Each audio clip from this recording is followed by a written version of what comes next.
So in terms of installing it and the methods that I used to actually do this, I went along and essentially made my frame that I wanted for the boat, to suit the boat, and then I found the distance between my left and right sides, and then basically just installed the outermost piece of my frame of the boat trailer to the outermost frame of the ICS, and then I had to go through and bolt it, as well as putting a cross brace in that runs from the right to the left sides.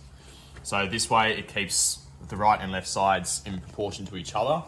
It also means that I didn't have to weld it because I've got an aluminium frame to a steel body of this ICS system.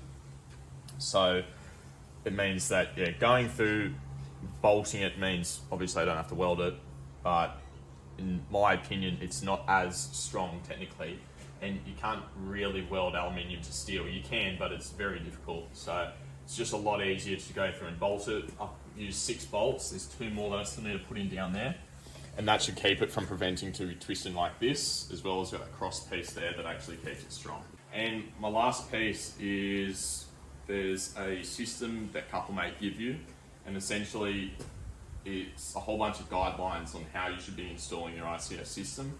So if you run through this process, there's a sheet of paper and it tells you everything that you need to know about it. And for me, the main thing was actually just making sure that this wheel and the other wheel are the same distance to the hitch.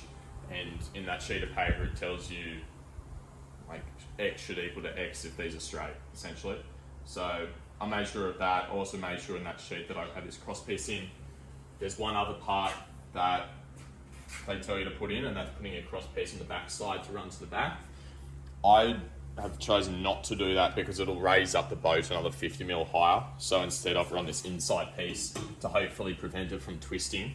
So I've got a front piece, a side piece to prevent it from twisting, and then the main bit that's keeping this outside piece of the frame on this outside piece of your trailer.